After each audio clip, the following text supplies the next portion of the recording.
आज हम chapter 12 aldehyde ketone carboxylic acid की chemical reaction of aldehyde ketone की बात करने वाले हैं। हाँ, आपने सही सुना, chemical reaction of aldehyde and ketone. Okay, अभी जो केमिकल रिएक्शन ऑफ आईडीहाइड और कीटोन है उसकी general most of the aldehyde and ketone की रिएक्शन सिमिलर है। ओके, अगर आपके आईडीहाइड की रिएक्शन को अगर समझ में आ रहा है तो कीटोन की रिएक्शन को आप इजीली समझ पाओगे। ओके, अब केमिकल रिएक्शन कौन कौन सी है जो आल्डिहाइड और कीटोन शोज करते हैं। ओके, तो एक है न्यूक्लियोफिलिक एडिशन रिएक्शन, सेकंड है ऑक्सीडेशन, थर्ड है रिडक्शन। ओके, और एक फोर्थ रिएक्शन है alpha halogen containing aldehyde and ketone. Okay, ऐसी 4 रिएक्शंस है जो केमिकल रिएक्शन में इन्वॉल्व है आल्डिहाइड एंड कीटोन के। फर्स्ट हम देखेंगे न्यूक्लियोफिलिक एडिशन रिएक्शन। तो पहले यहाँ पे ये पता होना चाहिए कि न्यूक्लियोफिलिक एडिशन रिएक्शन है क्या। तो वर्ड में आपको समझ में आ रहा है कि न्यूक्लियोफिलिक एडिशन रिएक्शन, एडिशन मतलब ऐड करना है। ओके, और न्यूक्लियोफिलिक, न्यूक्लियोफिलिक मतलब न्यूक्लियोफाइल। क्या होगा? न्यूक्लियोफाइल। न्यूक्लियोफाइल मतलब जिसके पास एक्सेस इलेक्ट्रॉन्स हो, जिसके पास एक्सेस अमाउंट में इलेक्ट्रॉन्स प्रेजेंट है, उसको हम बोलेंगे न्यूक्लियोफाइल। तो ऐसे न्यूक्लियोफाइल आल्डिहाइड एंड कीटोन पे कहां पे अटैच होंगे? मतलब आल्डिहाइड और कीटोन में जनरली क्या होता है? Carbonyl group. क्या होता है? Carbonyl group. और ये जो कार्बोनिल ग्रुप है वो कैसा होगा? Trigonal planar. ये हमने प्रीवियस लेक्चर में ऑलरेडी डिस्कस किया हुआ है।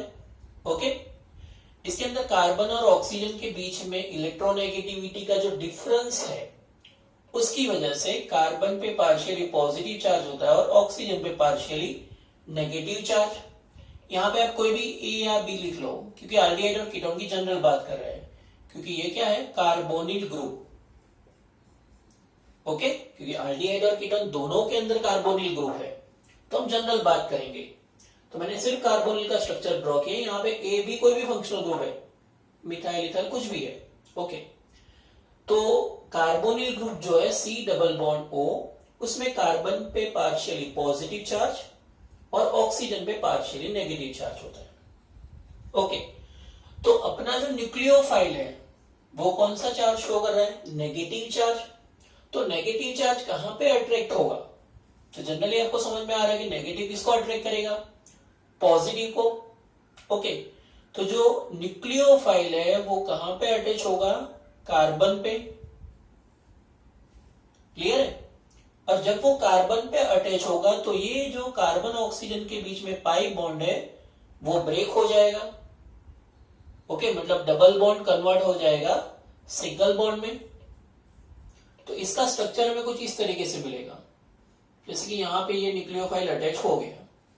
ओके, तो ये ए ग्रुप यहां पे आ गया, बी ग्रुप यहां पे आ गया, और कार्बन ऑक्सीजन के बीच में जो डबल बॉन्ड था वो ब्रेक होके सिंगल बॉन्ड में कन्वर्ट हो जाएगा। और जो बॉन्ड फॉर्मेशन के दोनों इलेक्ट्रॉन किसके पास आने वाले हैं? ऑक्सीजन के पास, मतलब ऑक्सीजन पे नेगेटिव चार्ज। ओके, यहां पे डबल बॉन्ड फॉर्मेशन था, दैट मींस यहां पे sp2 हाइब्रिडाइजेशन था। ओके, यहां पे सारे सिंगल बॉन्ड है कार्बन के साथ। ओके, तो इसीलिए यहां पे कौन सा हाइब्रिडाइजेशन होगा? sp3। और ये स्ट्रक्चर कैसा होगा? टेट्राहेड्रल। कैसा होगा? टेट्राहेड्रल। अब इन दोनों में डिफरेंस क्या है? क्योंकि ये ट्राइगोनल प्लेनर है और ये टेट्राहेड्रल है, तो कैसे स्ट्रक्चर था? तो आप देखो यहाँ पे, जैसे कि ये एक प्लेन है, तो यहाँ पे कार्बन है, यहाँ पे ऑक्सीजन है, और दोनों, जो मैं इसकी बात कर रहा हूं अभी, ठीक है, कार्बन ऑक्सीजन और दोनों ए बी ग्रुप एक ही प्लेन में है, मतलब मेरे हाथ में है। ओके, अब न्यूक्लियोफाइल है वो ऊपर से या फिर नीचे से अटैक करेगा। क्लियर है? तो जब न्यूक्लियोफाइल अटैक करेगा तो न्यूक्लियोफाइल यहां पे ऊपर रहेगा। ओके, और 3 फंक्शनल ग्रुप कुछ नीचे इस तरह से अरेंज हो जाएंगे। समझ में आ रहा है सबको? ओके, तो ये स्ट्रक्चर कुछ इस तरह से आपको दिखेगा, ऊपर से न्यूक्लियोफाइल ए बी और ये हो जाएगा ऑक्सीजन पे नेगेटिव चार्ज। क्लियर है? अब न्यूक्लियोफाइल है वो सभी डायरेक्शन से अटैक नहीं कर पाएगा। क्यों? क्योंकि अगर यहां से अटैक करना चाहे न्यूक्लियोफाइल तो ऑक्सीजन नेगेटिव चार्ज है, तो उसकी वजह से उन दोनों के बीच में क्या होगा, रिपल्जन, और जिसकी वजह से यहां से वो न्यूक्लियोफाइल अटैक नहीं कर सकता। तो न्यूक्लियोफाइल जनरली कहां से अटैक करेगा, ऑक्सीजन की अपोजिट डायरेक्शन से, जिसकी वजह से उस पर रिपल्जन ना हो और वो इजीली न्यूक्लियोफिलिक सेंटर कार्बन पे इजीली अटैक कर सके। क्लियर है? तो कुछ ऐसा स्ट्रक्चर हमें मिलेगा। इसीलिए ये जो स्टेप है वो काफी स्लो स्टेप है। क्लियर है? अब ये जो अपना न्यूक्लियोफाइल अटैक करने के बाद जो टेट्राहेड्रल स्ट्रक्चर हमें मिला है उसमें ऑक्सीजन पे नेगेटिव चार्ज है, तो अब तो हमारा काम इजी हो गया। इसको एसिडिक मीडियम में या फिर हाइड्रोलिसिस करवा लो, तो H प्लस कहां पे अटैच हो जाएगा, ऑक्सीजन पे। तो हमारा स्ट्रक्चर कुछ ऐसा हो जाएगा। समझ में आ रहा है सबको? तो एक न्यूक्लियोफिलिक रिएजेंट है और एक OH ग्रुप। आई थिंक सबको समझ में आ रहा है कि ये sp2 हाइब्रिडाइजेशन में से sp3 हाइब्रिडाइजेशन में कन्वर्ट हो रहा है, ट्राइगोनल प्लेनर में से टेट्राहेड्रल स्ट्रक्चर में कन्वर्ट हो रहा है। फर्स्ट स्टेप जो था, जो न्यूक्लियोफिलिक अटैच हो रहा है, वो स्लो स्टेप है, और जो एसिडिक मीडियम में रिएक्शन हो रही है वो कैसी होगी, फास्ट। तो ये जो रिएक्शन है इसमें रेट डिटरमिनिंग स्टेप जो है, रेट डिटरमिनिंग स्टेप वो कौन सा होगा, फर्स्ट स्टेप, जिसमें सिर्फ कार्बोनिल एंड न्यूक्लियोफाइल दोनों डिपेंड करता है। मतलब इसका हम जब रेट लिखेंगे तो क्या होगा कि nucleophile and carbonyl group. Okay, मतलब दोनों पे डिपेंड करता है। मतलब इसका ऑर्डर क्या होगा, 2। मतलब ये SN2 टाइप रिएक्शन होगी। कैसी रिएक्शन होगी, SN2 टाइप। ओके, फिर से एक बार एक्सप्लेन कर रहा हूं, ध्यान से देखना। न्यूक्लियोफिलिक एडिशन रिएक्शन, मतलब एडिशन ही होने वाला है, कुछ बाहर नहीं निकलने वाला है, सिर्फ एडिशन होगा। तो कार्बोनिल ग्रुप में कार्बन पे पार्शियली पॉजिटिव चार्ज है, ऑक्सीजन पे पार्शियली नेगेटिव चार्ज है। ओके, तो न्यूक्लियोफिलिक कहां पे अटैच करेगा, कार्बन पे। क्यों? क्योंकि न्यूक्लियोफाइल जो है एक्सेस अमाउंट में इलेक्ट्रॉन गेन करके ऑलरेडी उसने रखे हैं, तो वो इजीली कार्बन पे अटैच हो सकता है, और उसकी वजह से वो sp2 हाइब्रिडाइजेशन और ट्राइगोनल प्लेनर स्ट्रक्चर में से टेट्राहेड्रल और sp3 हाइब्रिडाइजेशन में कन्वर्ट हो जाएगा। स्ट्रक्चर समझ में आ रहा है? और ये जो स्ट्रक्चर है वो कैसा होगा, इंटरमीडिएट स्ट्रक्चर। ओके, उसके बाद उसका हाइड्रोलिसिस एसिडिक मीडियम में कर दो, तो H प्लस के साथ अटैच कहां पे होगा, H का ऑक्सीजन माइनस पे, तो वो हो जाएगा OH में कन्वर्ट। इन शॉर्ट हमें फाइनल प्रोडक्ट ये मिलेगी। ओके, तो आई थिंक सबको ये समझ में आ गया कि nucleophilic addition reaction aldehyde ketone में होगी कैसे। क्लियर है? ओके, इसका स्क्रीनशॉट ले लो। इसके बाद देखते हैं addition of HCN। Nucleophilic addition reaction में फर्स्ट हमें एग्जांपल दिया हुआ है एडिशन ऑफ HCN, मतलब हाइड्रोजन साइनाइड का एडिशन आरडीआई और कीटोन में कैसे होता है। ओके, तो पहली चीज हमें ये पता होना चाहिए कि ये जो HCN है, हाइड्रोजन साइनाइड, ओके, वो है वीक बेस। कैसा है, वीक बेस। ओके, अगर वीक बेस है तो वो डायरेक्टली आल्डिहाइड या कीटोन में अटैच नहीं हो सकता, क्योंकि वो प्रोसेस कैसी हो जाएगी, स्लो प्रोसेस, मतलब काफी टाइम लग जाएगा उसमें, क्योंकि इसके अंदर जो न्यूक्लियोफाइल है वो कौन सा है, CN-। ओके, तो CN- जो न्यूक्लियोफाइल है वो इजीली अटैक नहीं कर पाएगा क्योंकि वो वीक एसिड है। तो अगर उसकी रिएक्टिविटी हमें इंक्रीज करनी है, CN- की रिएक्टिविटी इंक्रीज करनी है, तो क्या करेंगे, तो हम ये जो HCN है पहले उसकी रिएक्शन बेस के साथ करवाएंगे।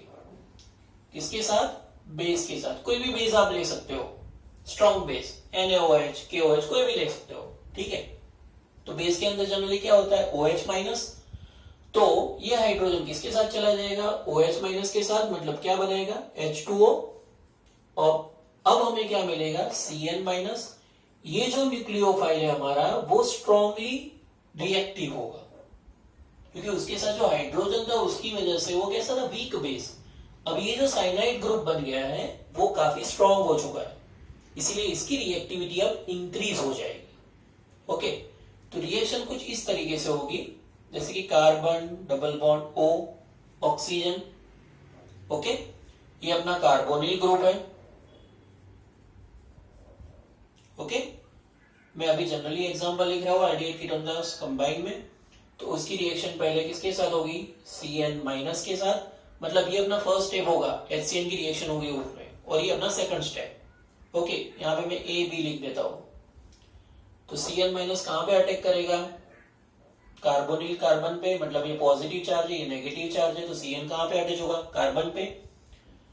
तो कुछ स्ट्रक्चर हमें इस तरीके से मिलेगा, Cn A B and O minus, क्योंकि ये पाई बॉन्ड ब्रेक हो जाएगा और ऑक्सीजन पे नेगेटिव चार्ज चला जाएगा। ओके, तो हमें कुछ इस तरीके का इंटरमीडिएट मिलेगा। ओके, और उसके बाद उसका एसिडिक मीडियम में रिएक्शन करवा लो, H प्लस के साथ कोई भी एसिड ले लो आप। ओके, तो Cn C A B O H। Okay, तो यहां पे दो फंक्शनल ग्रुप आपको देखने को मिल रहे हैं, एक OH है और एक Cn है। ओके, इसलिए ये जो कंपाउंड है उसको बोलेंगे साइनोहाइड्रीन। क्या बोलेंगे, साइनोहाइड्रीन।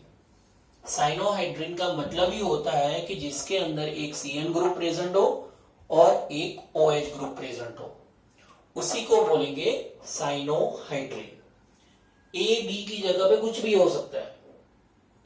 ओके, वो आल्डिहाइड भी हो सकता है या कीटोन भी हो सकता है, लेकिन जब भी OH एंड Cn दोनों प्रेजेंट है तब उसको हम बोलेंगे साइनोहाइड्रीन। क्लियर है? चलो एक एग्जांपल देखते हैं, एक आल्डिहाइड का एग्जांपल देखते हैं और एक कीटोन का एग्जांपल।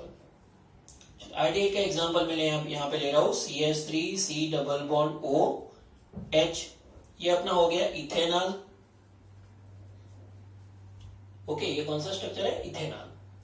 इसकी रिएक्शन हम करवा रहे हैं Cn माइनस के साथ। किसके साथ रिएक्शन करवानी है, Cn माइनस के साथ। क्लियर है? तो Cn कहां पे अटैच होगा, कार्बन पे, और ये पाई बॉन्ड ब्रेक हो जाएगा। तो स्ट्रक्चर हमें कैसा मिलेगा, CH3C single bond O minus, यहां पे अटैच होगा Cn, और यहां पे तो H था ही। ओके, अब ये जो इंटरमीडिएट मिला है उसकी रिएक्शन किसके साथ होगी, H प्लस के साथ। तो H प्लस किसके साथ अटैच हो जाएगा, ऑक्सीजन के साथ। CH3C Cn H OH। समझ में आ रहा है सबको? ओके, तो ये इसका नेम क्या होगा, तो यहां पे कितने कार्बन है, दो कार्बन, मतलब इथेन। ओके, दो कार्बन है मतलब इथेन। इथेन में से ई निकाल दो और वहां पे लगा दो साइनोहाइड्रीन। क्लियर है? तो इथेन साइनोहाइड्रीन प्रोडक्ट हमें मिल जाएगी। ओके, उसी तरह नेक्स्ट एग्जांपल देखते हैं हम कीटोन के लिए। ओके, तो example number 2, CH3C double bond O CH3, ये है अपना प्रोपेनॉन। ये क्या है, प्रोपेनॉन। प्रोपेनॉन की रिएक्शन किसके साथ करवानी है, साइनोहाइड्रीन, सॉरी HCN मतलब Cn माइनस के साथ।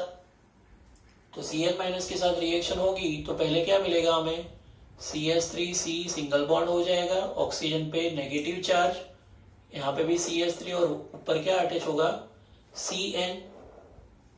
क्लियर है? अब ये जो इंटरमीडिएट प्रोडक्ट मिले है उसकी रिएक्शन किसके साथ होगी, H प्लस के साथ। तो हमें प्रोडक्ट क्या मिलेगी, CH3C Cn CH3OH। समझ में आ रहा है? एकदम सिंपल है। एडिशन ऑफ HCN में Cn माइनस का एडिशन करना है क्योंकि वो अपना न्यूक्लियोफिलिक रिएजेंट है। ओके, तो अब यहां पे क्या होगा,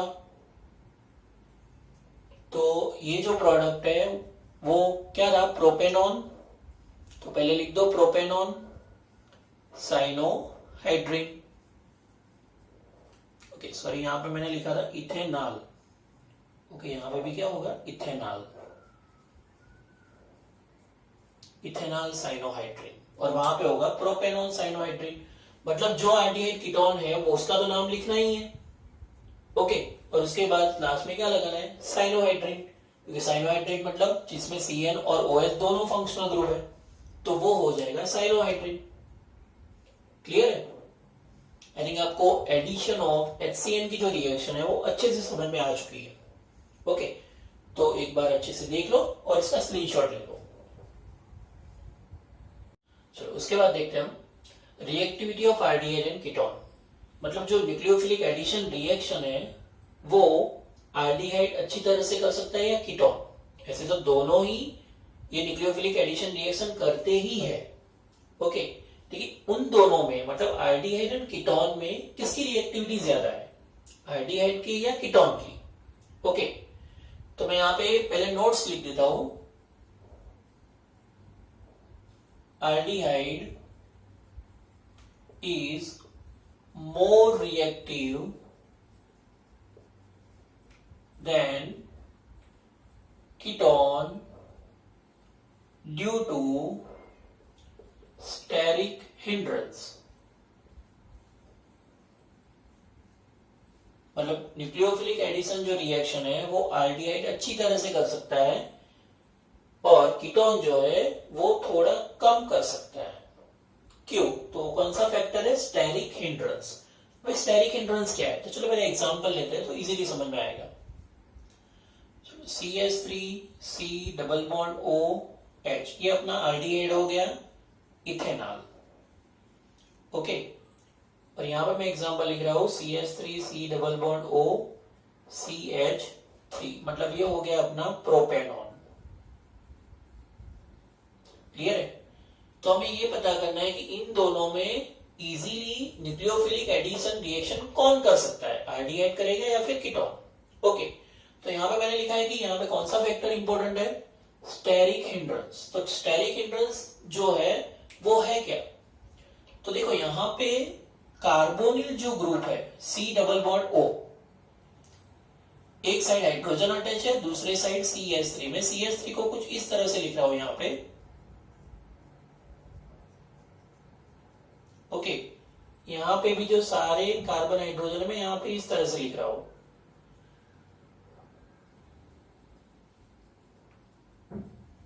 क्लियर है? तो दोनों में कार्बोनिल ग्रुप तो है, मतलब कार्बोनिल ग्रुप है, मतलब न्यूक्लियोफिलिक एडिशन रिएक्शन तो दोनों देने वाले हैं। तो ज्यादा कौन देगा, आल्डिहाइड या कीटोन? तो कैसे पता चलेगा? तो यहां पे सिर्फ हाइड्रोजन है, मतलब हाइड्रोजन का इलेक्ट्रॉन क्लाउड काफी कम होगा। ओके, और यहां पे मिथाइल ग्रुप है, मतलब इसका इलेक्ट्रॉन क्लाउड ज्यादा होगा। क्लियर है? तो जब न्यूक्लियोफाइल जब ऐड करना होगा तब वो किस तरफ से आएगा, हाइड्रोजन की तरफ से। क्यों? क्योंकि यहाँ पे तो क्राउडिंग ज्यादा है, स्टेरिक हिंड्रेंस ज्यादा है, लेकिन यहाँ पे तो स्टेरिक हिंड्रेंस होगा ही नहीं क्योंकि सिर्फ हाइड्रोजन है। तो यहाँ पे इजीली न्यूक्लियोफाइल अटैच कर सकता है। क्लियर है? लेकिन कीटोन में क्या होगा, दोनों साइड मिथाइल ग्रुप है, तो दोनों साइड मिथाइल ग्रुप है मतलब क्राउडिंग कैसा होगा, ज्यादा, मतलब इलेक्ट्रॉन क्लाउड भी ज्यादा है। तो इलेक्ट्रॉन क्लाउड ज्यादा है, इसी वजह से ये जो कार्बोनिल कार्बन है उसकी रिएक्टिविटी कम हो जाएगी। क्योंकि न्यूक्लियोफिलिक अटैक कहां से कर पाएगा, अगर जगह ही नहीं मिलेगी तो वो न्यूक्लियोफाइल अटैच कहां से होगा, ऊपर से करना चाहे तो भी इसका इलेक्ट्रॉन क्लाउड बीच में आने वाला है, यहां से करेगा तो भी इसका इलेक्ट्रॉन क्लाउड आने वाला है, ज्यादा नीचे जाएगा तो ऑक्सीजन पे नेगेटिव चार्ज है वो रिपल्जन करेगा। तो मतलब हर एक तरीके से वहां पे स्टेरिक हिंड्रेंस होने वाला है, और स्टेरिक हिंड्रेंस की वजह से वो इजीली अटैक नहीं कर पाएगा। क्लियर है? तो आल्डिहाइड एंड कीटोन में किसकी रिएक्टिविटी ज्यादा होगी न्यूक्लियोफिलिक एडिशन रिएक्शन में? तो मैं यहां पे लिख देता हूं, aldehyde is more reactive than ketone in nucleophilic addition reaction. Okay, ये अपनी फर्स्ट बात हुई। अब सेकंड बात, सेकंड हम बात करेंगे, आल्डिहाइड में भी दो तरह के आल्डिहाइड होते हैं, एक aliphatic aldehyde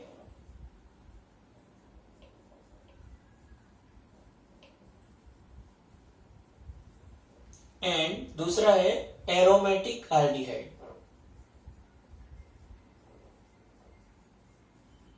aliphatic aldehyde and aromatic aldehyde. अब आल्डिहाइड में भी दो है, एलिफेटिक एरोमेटिक, तो इन दोनों में रिएक्टिविटी किसकी ज्यादा होगी, एलिफेटिक की होगी या फिर एरोमेटिक की, तो वो कैसे पता चलेगा। चलो इसका एग्जांपल लेते हैं तो इजीली समझ में आएगा। जैसे कि CH3C डबल बॉन्ड OH, ये अपना हो गया एलिफेटिक आल्डिहाइड, ओके। और यहां पे मैं लिख रहा हूं एरोमेटिक आल्डिहाइड, मतलब यहां पे मैंने एग्जांपल लिया है बेंजाल्डिहाइड का, CHO। ये है अपना इथेनॉल और ये है अपना बेंजाल्डिहाइड, ओके। तो इन दोनों में रिएक्टिविटी किसकी ज्यादा होगी, क्योंकि हमें तो पहले ये पता करना था कि एल्डिहाइड कीटोन में रिएक्टिविटी किसकी ज्यादा है, न्यूक्लियोफिलिक एडिशन के रिएक्शन के लिए, तो एल्डिहाइड की। अब एल्डिहाइड में भी दो तरह के एल्डिहाइड होते हैं, एलिफेटिक और एरोमेटिक, तो उन दोनों में रिएक्टिविटी किसकी ज्यादा होगी, तो अब वो हमें पता करना है, ओके। यहाँ पे तो हमें पता चल गया कि स्टेरिक हिंड्रेंस की वजह से, ओके। अब यहाँ पे हम कैसे पता करेंगे, ओके। तो यहाँ पे हमें क्लियरली पता चल रहा है जहां पे भी बेंजीन रिंग हो, जहां पे भी बेंजीन रिंग हो, तो benzene ring already electron rich है, क्लियर है। अगर वो इलेक्ट्रॉन रिच है तो वहां पे क्या होगा, चलो देखते हैं। ये तो स्ट्रक्चर हमें पता है, क्योंकि यहाँ पे इजीली पॉजिटिव चार्ज जनरेट होगा, यहाँ पे नेगेटिव चार्ज जनरेट होगा, तो यहाँ पे न्यूक्लियोफाइल अटैच इजीली कर सकता है। लेकिन हमें बात करनी है बेंजाल्डिहाइड की, तो मैं फिर से यहाँ पे बेंजाल्डिहाइड का स्ट्रक्चर ड्रॉ कर रहा हूं,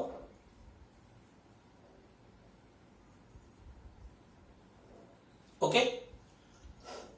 चलो अब यहां पे क्या होगा, क्योंकि ये जो बेंजीन रिंग है, बेंजीन रिंग वो ऑलरेडी कैसी है, इलेक्ट्रॉन रिच। अगर कार्बन पे हम पॉजिटिव चार्ज जनरेट करें, ऑक्सीजन पे नेगेटिव चार्ज जनरेट करें, तो कार्बन को चाहिए क्या, इलेक्ट्रॉन्स, और वो कौन देने वाला था, न्यूक्लियोफाइल। न्यूक्लियोफाइल मतलब नेगेटिव चार्ज, जो Nu- हम लिखते हैं, ओके। तो वो बाहर से अटैक करे, उससे अच्छा है कि इलेक्ट्रॉन के पास भी पाई इलेक्ट्रॉन्स है और उसकी वजह से वो इलेक्ट्रॉन रिच है, तो वही इलेक्ट्रॉन कहां पे चले जाएंगे, पाई इलेक्ट्रॉन कार्बन पे, ओके। तो कार्बन को तो ऐसे भी इलेक्ट्रॉन मिल जाएंगे, क्योंकि यहां पे होगा क्या जनरल में, रेजोनेंस।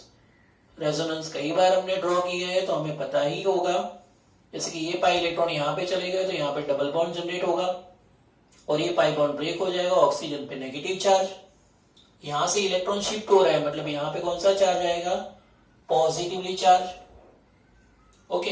ये पॉजिटिव चार्ज के लिए यहां से इलेक्ट्रॉन शिफ्ट होंगे,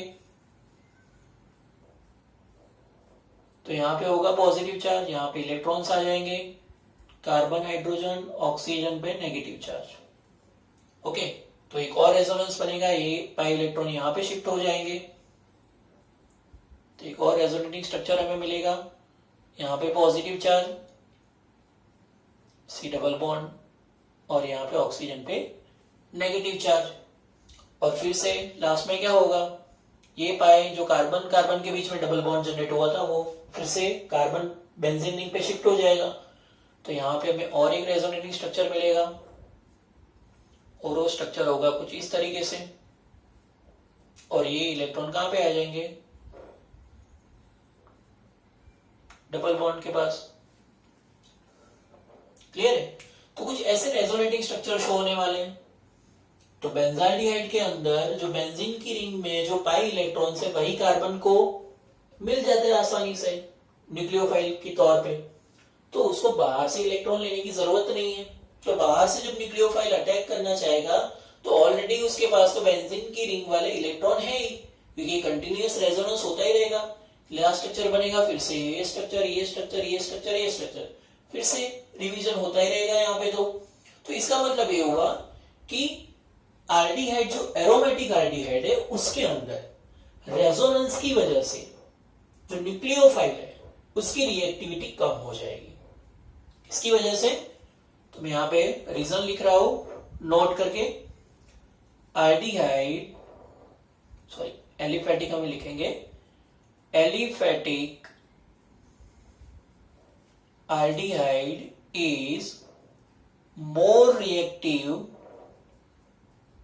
than aromatic aldehyde due to resonance of benzene ring. Okay, क्योंकि बेंजीन रिंग में क्या हो रहा है, रेजोनेंस, और बेंजीन रिंग में जो रेजोनेंस हो रहा है उसी की वजह से जो एल्डिहाइड है, एलिफेटिक एल्डिहाइड, वो ज्यादा रिएक्टिव होगा न्यूक्लियोफिलिक रिएक्शन के लिए, और एरोमेटिक एल्डिहाइड वो लेस रिएक्टिव होगा. ओके, समझ में आ रहा है सबको. दूसरी बात, ऐसे भी हम बोल सकते हैं कि कार्बन पे जो पॉजिटिव चार्ज जनरेट होगा बेंजीन की वजह से, मतलब कार्बन ऑक्सीजन के बीच में जो पॉजिटिव चार्ज जनरेट हो रहा है वो भी कम होगा, मतलब उसकी electropositivity in carbonyl carbon is less electropositive. Okay, ऐसा भी बता सकते हैं कि इस पे पॉजिटिव चार्ज जितना जनरेट होना चाहिए वो होगा ही नहीं, क्योंकि उस पे पॉजिटिव चार्ज कोई भी रेजोनेंस स्ट्रक्चर में हमें नहीं देखने को मिल रहा है. क्लियर है? सारे स्ट्रक्चर में देख लो आप, एक में भी कार्बन पे पॉजिटिव चार्ज नहीं है.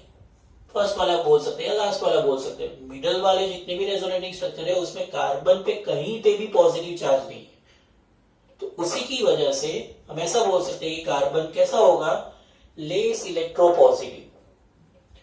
और वो लेस इलेक्ट्रोपॉजिटिव है, इसी वजह से भी वो कैसा होगा, लेस रिएक्टिव. समझ में आ रहा है?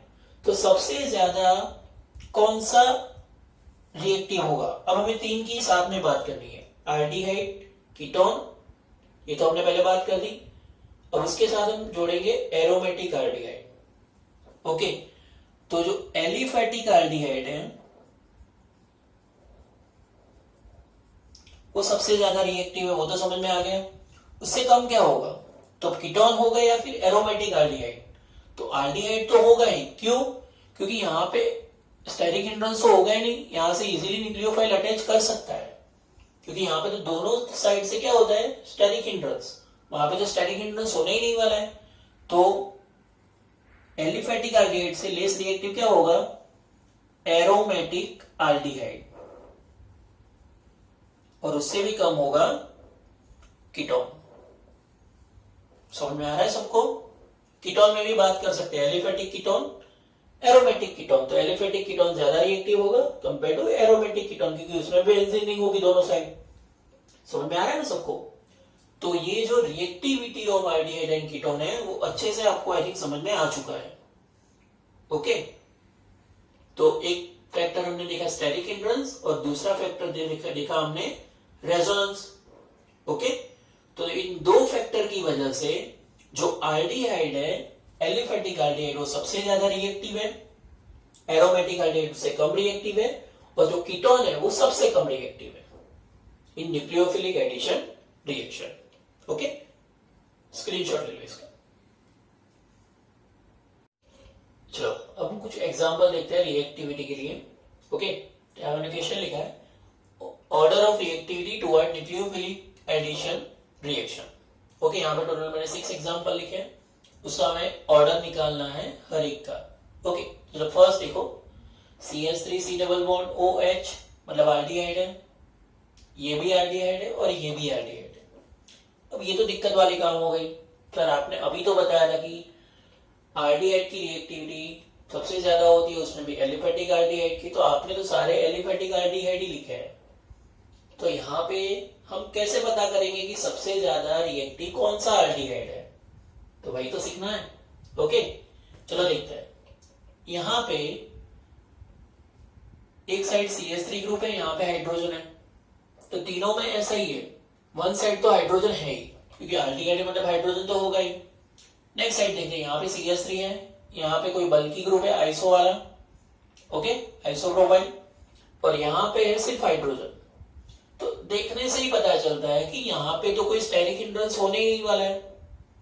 ओके, इसमें तो स्टेरिक हिंड्रेंस होगा और इसमें भी स्टेरिक हिंड्रेंस होगा, क्योंकि यहाँ पे मिथाइल ग्रुप है, यहाँ पे आइसो ग्रुप है. और यहाँ पे सिर्फ हाइड्रोजन है, तो सबसे कम स्टेरिक हिंड्रेंस कहां पे होगा? तो मिथेनॉल में, HCHO में। ओके, तो सबसे ज्यादा रिएक्टिविटी कौन सी होगी? Third compound. ओके, अब इन दोनों में कैसे पता करें? तो यहाँ पे जो मिथाइल ग्रुप है वो कौन सी इफेक्ट शो करेगा? Plus I effect. ओके, यहाँ पे दो मिथाइल ग्रुप है, मतलब यहाँ पे 2 times plus I effect show होगी। ओके, तो यहाँ पे प्लस आई इफेक्ट ज्यादा है इसमें, तो हमें एक चीज याद रखनी है कि जितनी प्लस आई इफेक्ट ज्यादा होगी, प्लस आई इफेक्ट जितनी ज्यादा है उसकी उतनी रिएक्टिविटी जो है वो कम होती जाएगी। Plus I effect, inductive effect जो है वो ज्यादा होगी जितनी, उतनी उसकी रिएक्टिविटी कम होगी, क्योंकि यहाँ पे CH3 भी इंडक्टिव इफेक्ट इस तरह से होती है, यहाँ पे भी अट्रैक्शन कुछ इस तरह से होगा, पॉजिटिव इंडक्टिव इफेक्ट है मिथाइल की ग्रुप की वजह से। ओके, तो प्लस आई जो इफेक्ट है उसकी वजह से उसमें सबसे ज्यादा रिएक्टिविटी इन दोनों में किसमें होगी? तो इसमें होगी, और सबसे कम इसमें होगी। तो ऑर्डर क्या होगा? CAB। समझ में आया सबको? क्लियर है? तो पॉजिटिव इंडक्टिव इफेक्ट कई बार MCQ में पूछा भी जा चुका है, JEE और नीट में। रिएक्टिविटी के ऑर्डर के लिए कौन कौन से फैक्टर इंपॉर्टेंट है? तो एक है इंडक्टिव इफेक्ट, यहाँ पे कौन सी इंडक्टिव इफेक्ट शो करेगी? Positive inductive effect. ओके, हर एक MCQ है यहाँ पे आपके लिए सारे, हर एक MCQ को अच्छी तरह से समझना, तो आपके कई सारे डाउट्स अपने आप सॉल्व हो जाएंगे। ओके, नेक्स्ट देखते हैं सेकंड एग्जांपल। CH3COCH3 मतलब कीटोन है, ये भी कीटोन है, ये भी कीटोन है। तो सर अभी आपने बताया कि एरोमेटिक जो कीटोन होते हैं उसकी रिएक्टिविटी तो ऐसे भी कम होती है कंपेयर टू एलिफेटिक, मतलब सबसे ज्यादा रिएक्टिविटी किसकी होगी? चलो ये तो बेसिकली इतना तो पता चल गया कि एक ही रिएक्टिविटी सबसे ज्यादा होगी। क्लियर है? क्योंकि यहाँ पे क्लियरली दिख रहा है कि यहाँ पे सिर्फ कौन सी इफेक्ट होगी? प्लस आई इफेक्ट दोनों साइड, और स्टेरिक हिंड्रेंस भी होगा। ओके, यहाँ पे सिर्फ मिथाइल ग्रुप है, मतलब यहाँ पे प्लस आई इफेक्ट होगी सिर्फ, और यहाँ पे बेंजीन रिंग है, तो बेंजीन रिंग क्या करेगा? रेजोनेंस, मतलब प्लस आर इफेक्ट शो करेगा। यहाँ पे दोनों साइड प्लस आर इफेक्ट है। क्लियर है? समझ में आ रहा है सबको? क्लियर है? तो यहाँ पे एक और चीज आई, इंडक्टिव इफेक्ट की वजह से तो रिएक्टिविटी कम होती थी। अब दूसरी चीज है प्लस आर इफेक्ट, जब जितनी इंक्रीज होगी उतनी रिएक्टिविटी कैसी होगी? डिक्रीज होगी। एक सेकंड पॉइंट याद रखने वाला ये रहा, जितनी रेजोनेंस इफेक्ट ओके ज्यादा होगी प्लस आर इफेक्ट, उतनी उसकी रिएक्टिविटी कम होगी। तो इन दोनों में क्या होगा? तो यहाँ पे प्लस आर है और प्लस आई है, तो इन दोनों में ज्यादा इफेक्ट किसकी होगी? तो रेजोनेंस की। इंडक्टिव की उतनी इफेक्ट नहीं होगी, क्योंकि यहाँ पे रेजोनेंस ज्यादा होता है। रेजोनेंस की वजह से ये जो कार्बोनिल कार्बन है वो लेस इलेक्ट्रोपॉजिटिव हो जाएगा। क्लियर है? तो अब रिएक्टिविटी किसकी ज्यादा होगी इन दोनों में? तो बी की, और सबसे कम होगी सी की। समझ में आ रहा है सबको? तो यहाँ पे ऑर्डर होगा ABC। थर्ड एग्जांपल देखते हैं। तो ये अपना आल्डिहाइड है, ये कीटोन है, और ये एरोमेटिक आल्डिहाइड है। तो इसमें तो कुछ सोचने की बात ही नहीं है, क्लियरली ऑर्डर पता चल ही रहा है कि ए सबसे ज्यादा रिएक्टिव होगा, उसके बाद सी होगा, और उसके बाद बी होगा, जो मैंने आपको एक्सप्लेनेशन में लास्ट में दिखाया था। क्लियर है? और समझते हैं यहाँ पे कि यहाँ पे प्लस आई इफेक्ट शिफ्ट होगी, यहाँ पे 2 बार प्लस आई इफेक्ट होगी, और यहाँ पे प्लस आर इफेक्ट होगी। समझ में आ रहा है ना? क्लियर है? लेकिन यहाँ पे प्लस आर है, फिर भी इसकी रिएक्टिविटी ज्यादा है कीटोन से। क्यों? क्योंकि यहाँ पे तो सिर्फ हाइड्रोजन है। क्लियर है ना? यहाँ पे दोनों साइड मिथाइल ग्रुप है, तो यहाँ पे स्टेरिक हिंड्रेंस भी होगा, प्लस आई इफेक्ट भी शो होगी। यहाँ पे सिर्फ प्लस आर इफेक्ट है, इस साइड कुछ भी नहीं है। क्लियर है? यहाँ पे स्टेरिक हिंड्रेंस भी नहीं होगा, इंडक्टिव इफेक्ट भी नहीं होगी, कुछ भी नहीं होगा। इसी वजह से इसकी रिएक्टिविटी ज्यादा है। तो यहाँ पे ऑर्डर क्या होगा? ACB। क्लियर है?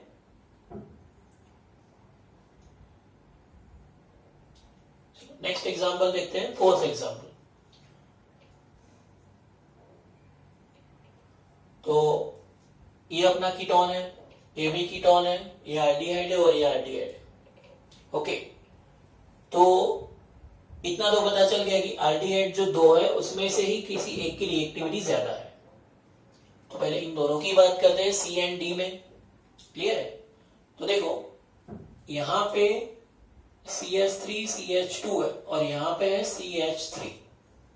तो यहाँ पे जो प्लस आई इफेक्ट होगी वो कम होगी और यहाँ पे प्लस आई इफेक्ट ज्यादा होगी, क्योंकि ये अल्काइल चेन मतलब दो कार्बन है, यहाँ पे एक ही कार्बन है, तो यहाँ पे इंडक्टिव इफेक्ट कम होगी।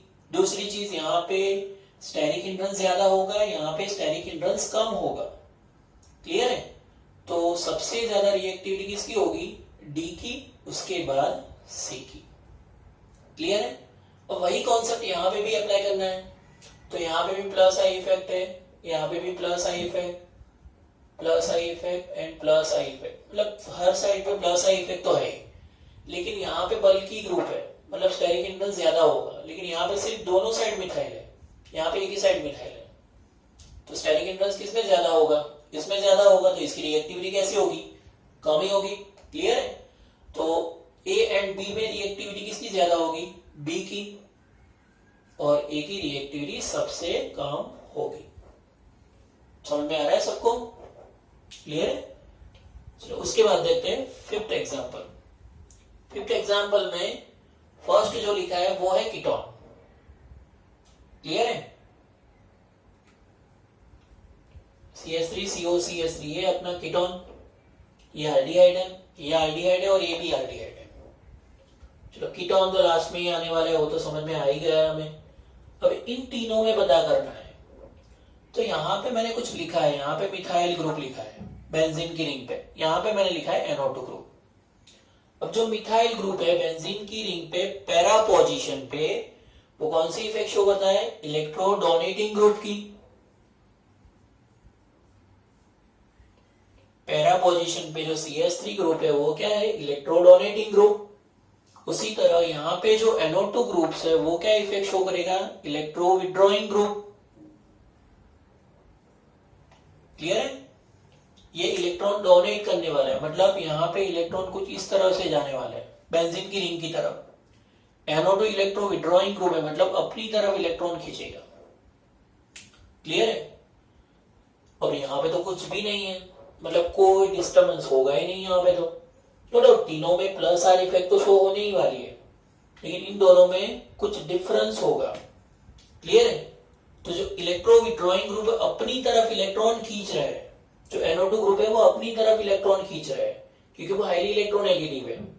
ओके, इसमें जो ऑक्सीजन नाइट्रोजन के बीच में इलेक्ट्रोनेगेटिविटी की वजह से बेंजीन की रिंग के जो रिच इलेक्ट्रॉन बेंजीन रिंग है वो अपनी तरफ इलेक्ट्रॉन खींच लेंगे बेंजीन के, जिसकी वजह से कार्बन पे पार्शियली पॉजिटिव चार्ज और ऑक्सीजन पे नेगेटिव चार्ज इजीली जनरेट होगा, और यहाँ पे जो कार्बन है वो हाईली इलेक्ट्रोपॉजिटिव होगा। कैसा होगा? Highly electropositive. क्लियर है? इसलिए यहाँ पे जो रिएक्टिविटी है सी की सबसे ज्यादा होगी। क्लियर है? उसके बाद किसकी होगी? डी मतलब बेंजाल्डिहाइड। उसके बाद इलेक्ट्रो डोनेटिंग ग्रुप, तो इलेक्ट्रॉन डोनेट कर रहा है रिंग को। ऑलरेडी रिंग पे बेंजीन रिंग पे इलेक्ट्रॉन है ही एक्स्ट्रा, इलेक्ट्रॉन रिच है वो, उसको मैं और इलेक्ट्रॉन प्रोवाइड कर रहा हूं, तो उससे ज्यादा इलेक्ट्रॉन हो जाएंगे। उसी की वजह से ये जो कार्बन है उस इलेक्ट्रो पॉजिटिविटी उसकी कैसी हो जाएगी? काफी कम हो जाएगी, तो वहां पे पॉजिटिव चार्ज जनरेट इजीली होगा ही नहीं, और उसी की वजह से उसकी रिएक्टिविटी कम होगी। और ये तो कीटोन है, तो वो तो सबसे लास्ट में ही होगा। क्लियर है? तो यहां पे ऑर्डर क्या होगा? CDBA। क्लियर है? चलो उसके बाद 6 एग्जांपल। ये साइक्लोहेक्सेनोन है, ये है 236 साइक्लोहेक्सेनोन, 236 साइक्लोहेक्सेनोन। क्लियर है? तो दोनों कीटोन है। क्लियर है? अब इन दोनों में रिएक्टिविटी किसकी ज्यादा होगी? तो यहां पे देखो रिंग पे कहीं पे भी कोई भी फंक्शनल ग्रुप नहीं है। क्लियर है? लेकिन यहां पे 3 मिथाइल ग्रुप प्रेजेंट है, मतलब स्टेरिक हिंड्रेंस कैसा होगा? ज्यादा ही होगा। क्योंकि अभी हमने बात की CH3 ग्रुप कौन सा होता है, इलेक्ट्रो डोनेटिंग ग्रुप। तो वो अपने इलेक्ट्रॉन किस पे डोनेट करेगा, कार्बन की तरफ। तो कार्बन पे जो इलेक्ट्रो पॉजिटिविटी होनी चाहिए वो काफी कम हो जाएगी, और उसी की वजह से ये कैसा हो जाएगा, less electric sorry less reactive. और उसी की वजह से यहाँ पे तो कुछ भी नहीं है रिंग पे, साइक्लिक रिंग पे यहाँ पे कुछ भी नहीं दिख रहा है। क्लियर है? तो यहाँ पे ऑर्डर क्या होगा, ए बी। समझ में आया सबको? क्लियर है? तो यहाँ पे ऑर्डर आपको कुछ इस तरीके को देखने को मिलेगा। क्लियर है? तो ये 6 एग्जाम्पल है जो आपको अच्छी तरह से समझने थे, और मैंने काफी अच्छी तरह से आपको एक्सप्लेन भी किया है। तो आपको किसी भी रिएक्टिविटी की बात करनी होगी जब nucleophilic addition reaction aldehyde ketone की है, तो उसमें कुछ इस तरह के सारे जो एग्जाम्पल है JEE और नीट के हैं, और अपने NCERT टेक्स्ट बुक के भी 1-2 एग्जाम्पल मैंने इसमें इन्वॉल्व किए। तो अच्छी तरह से आपको समझ में भी आएगा कि नेक्स्ट कोई भी एग्जाम्पल ऐसा पूछा जाए तो क्या क्या हमें ध्यान में रखना है। तो फर्स्ट चीज हमें ध्यान में रखनी इंडक्टिव इफेक्ट, उसके बाद देखना है रेजोनेंस इफेक्ट, और थर्ड देखना है, क्या देखना है, स्टेरिक हिंड्रेंस। ओके, ये 3 चीजों से हमें पता चल जाएगा किसकी रिएक्टिविटी ज्यादा है और किसकी कम है। उससे पहले एक ऑर्डर हम याद रखेंगे। कौन सा ऑर्डर याद रखेंगे?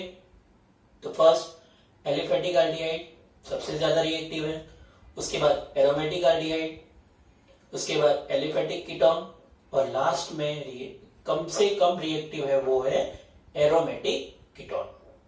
क्लियर है? ये ऑर्डर पहले याद रखो, फिर inductive effect, resonance effect and steric hindrance, ये 3 चीजें याद रखो, तो अपने आप सारे प्रॉब्लम इजीली सॉल्व हो जाएंगे। ओके, चलो मिलते हैं नेक्स्ट लेक्चर में। Thank you.